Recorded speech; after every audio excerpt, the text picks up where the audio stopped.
एक बड़े से जंगल में पुष्पराज नाम का एक बड़ा स्मगलर हुआ करता था। उसके पास बहुत से लोग काम करते थे। वो लाल चंदन के पेड़ों को काटता था। उन्हें उसके पास मौजूद हाथी उठाकर ले जाते थे और उसके आदमी लॉरियों में लाल चंदन को चढ़ाते थे। वहाँ से लॉरी निकलते थे। वहाँ पर चेकपोस्ट के पास मौजूद पुलिस वाले भी पुष्पराज के ही आदमी होने के कारण उनकी जांच करे बिना ही वो लोग लॉरियों को छोड़ देते थे। ऐसे उसके जुर्म का साम्राज्य बहुत फैला हुआ था। उसके पास गंगा नाम की एक हाथी थी। पुष्पराज को गंगा बहुत पसंद थी। उसे अच्छा खाना खिलाते हुए उसका बहुत ख्याल रखता था। वो भी पुष्पराज को अपने ऊपर बिठाकर घूमते रहती थी।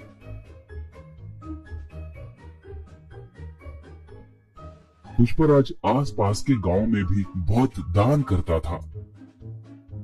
इसलिए अगर गांव में कभी कोई पुलिस की गाड़ी आती तो उस गांव में रहने वाले पुष्पराज के आदमी तुरंत पुष्पराज को फोन करके उसे जानकारी देते थे। इससे पुष्पराज सतर्क होकर जंगल में दूसरे इलाके को अपने आदमियों के साथ मिलके चला जाता था।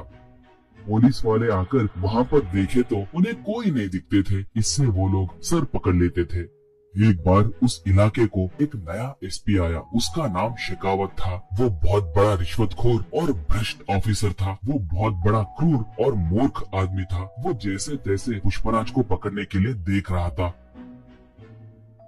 एक बार गलती से गंगा एक घाटी में गिर गई, मगर वो पूरी तरह से घाटी में गिरे बिना नीचे एक बड़े से पत्थर के बीच में फंस गई थी। वो हाथी उसे बचाने के लिए चिंगारने लगी। उसके चिंगार को सुनकर पुष्पराज और उसके आदमी वहाँ पर आए। वो लोग गंगा को देखकर उसे कैसे बचाना है कहकर सोचने लगे। पुष्पराज तब, अरे इसे बचाने के लिए हमारी ताकत बस नहीं होगी। इसके लिए एक जेसीबी को लाना होगा। वो अब कहाँ पर होगा, उसे अब तुरंत लेकर आइए, कहा। एकदम पुष्पा भाई, उस जेसीबी के मालिक का घर पुलिस स्टेशन के बिल्कुल बगल में ही है। हम अब उसके लिए गए तो बहुत खतरा होगा। पुलिस वाले हमें पकड़ सकते हैं। हम अब गंगा को छोड़ दिए तो ही अच्छा रहेगा। हमें वहाँ पर जाने के लिए हिम्मत नहीं है भाई, कहा। पुष्पराज उसे एक खींच के मारकर, गंगा के लिए मैं चाहे जितना भी दूर जा सकता हूँ। आप नहीं गए तो मैं ही जाकर उस जेसीबी को लाऊंगा। इसके अंदर आप लोग रस्सियों को तैयार करके रखना, कहा। ऐसे वो बाइक को लेकर गांव में आया। उस जेसीबी वाले से पूछकर जेसीबी को लेकर निकला।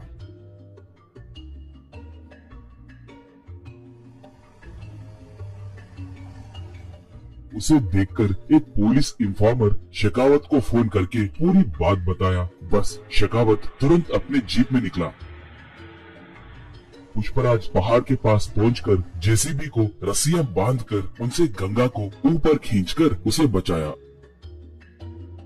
गंगा ऊपर आकर खुशी से चिंगारने लगी। पुष्पराज को अपने सूंड से आशीर्वाद दी। इतने में शेखावत वहाँ पर आकर बंदूक से पुष्पराज पे निशाना साधा।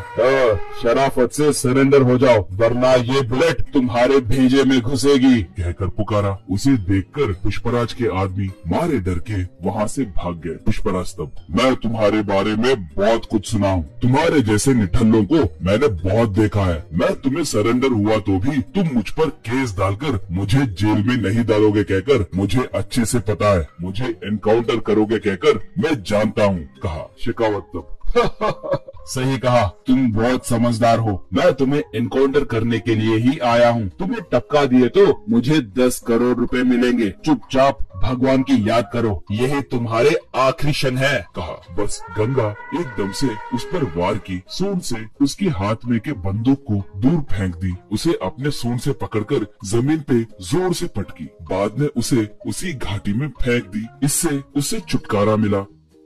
बाद में पुष्पराज गंगा को प्यार से चूमा। उसके ऊपर बैठकर जंगल की ओर निकला पुष्पराज। दोस्तों, आपको ये कहानी पसंद आई तो दया करके हमारे चैनल को सब्सक्राइब कीजिए। उसके साथ साथ वीडियो को लाइक मार के आपके दोस्तों को शेयर भी कीजिए। पुष्पा 2 के लिए कौन कौन इंतजार कर रहा है हमें कमेंट में बताइए। धन्यवाद।